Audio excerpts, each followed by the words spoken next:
여러분 안녕하십니까. 2025년 제30주차 7월 21일에서 27일 사이의 주간 정세 동향입니다. 먼저 정치 분야입니다. 장관 후보 강선우 결국 사퇴했습니다. 이재명 정부도 고위공직자 인사 기준과 절차가 부재해 보입니다. 장관 등 고위공직자 후보는 인사청문회 전 인사 기준에 의해 걸러진 경우에만 후보로 임명하고 정책 검증 중심으로 진행되어야 할 것입니다. 장관 인사청문회 참고인 채택 반대 등 후보 감싸기를 한 더불어민주당입니다. 내로남불이라고 할 수 있습니다. 윤석열 내란 옹호로 대선에서 패배하고도 진정한 반성이나 사과도 없이 또 혁신과 개혁을 할 가능성이 없어 보이고 수구화되고 있는 국민의힘의 모습을 보고 있습니다. 국회의원들 기득권 유지 때문에 국회 개혁은 뒷전으로 밀리고 있습니다. 내란 수계 윤석열의 재판과 수사 거부 등 특검을 방해하고 있습니다. 특검 조사에 협상 요구하는 아나무인 김건희의 모습도 보고 있습니다. 헌법 84조를 명확하게 해석하고 대통령 재판 연기 여부를 명확하게 법제화해야 할 것입니다. 회계감사냐 정책감사냐의 문제가 아니라 감사원이 권력으로부터의 중립성과 공정성을 기할 수 있느냐의 문제가 핵심입니다. 윤석열 내란 특검에서 평양 무인기 침투의 헌법상 외환죄 여부가 논란이 되고 있습니다. 경제본장입니다.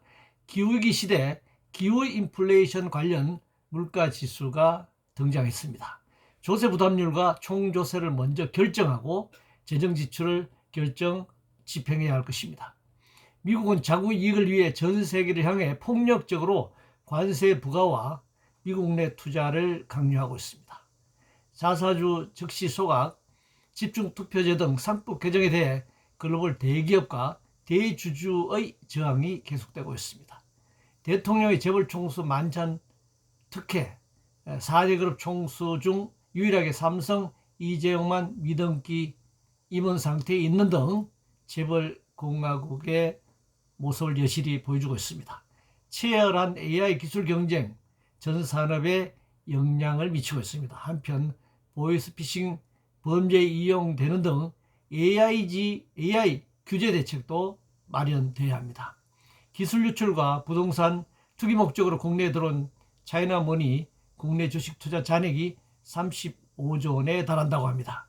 단통법 폐지와 함께 통신요금 인하 조치가 시행되어야 합니다. 사회분야입니다. AI 교과서 졸속 추진으로 2조 원이 낭비되었습니다. 절실한 문해력 공교육이 필요합니다. 대학 등록금 인상 억지가 아니라 대학 등록금 무상화를 즉각 실시해야 합니다. 집값 주춤하자 전세값이 꿈틀대고 있다고 합니다. 주택 정책 없는 대한민국입니다. 전월세 가구의 고통이 점점 커지고 있습니다. 의대생 전공의들의 전전긍긍하는 정부의 의료 정책입니다. 이재명 정부에서도 공공의료 정책은 부재합니다. 재난과 위험의 시대, 발생 후 재난지역 선포나 생색내기가 아니라 구조적으로 문제를 전면 검토하고 대책을 수립해야 할 것입니다. 노동부장입니다. 최악의 청년 고용 지표를 보여주고 있습니다. 15세에서 29세 취업자 1년 전보다 15만 명이 줄어들었습니다. 노동시간 단축에 일자리 늘리는 것 말고는 현재로서는 다른 방법이 없어 보입니다. 노동조합법은 ILO 기준과 헌법 33조 1항 노동상권의 정신에 입각해 법률화한 것이기 때문에 여기에 다른 어떤 민법이라든가 다른 경제 관련 법조항이 들어와서는 안 됩니다. 동남아 노동자들이 들어와 간병을 한다고 해서 근로기준법상 국내 노동자와 임금을 차별할 수 없으며 이주 노동자에 대한 폭력은 명백한 범죄 행위입니다. 일터에서 죽지 않는 사회라는 대통령의 약속이 지켜지려면 구조적인 문제가 해결돼야 합니다.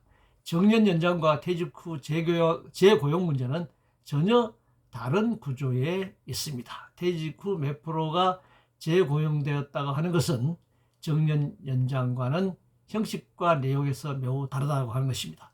생태 환경 분야입니다.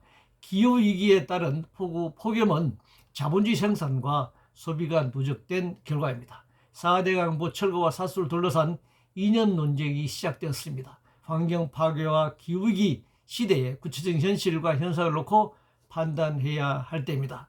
단 한 번이라도 정책 담당자들은 4대 강보 그리고 4대 강 주변을 관찰하시기 바랍니다.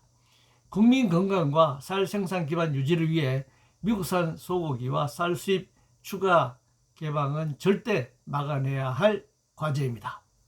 국제 분야입니다. 대남 대북 방송은 평화와 상호주의 원칙에 따라 즉각 중단할 필요가 있습니다. 주한미군 주둔 비용 미국 부담, 전시작 정권 이양 등으로 불평등한 한미동맹을 평등한 한미 외교 관계로 전환하는 것이 필요합니다. 일제 식민 지배에 대한 온전한 사과와 반성 통한 미래지향적 한일 관계를 열어가야 합니다.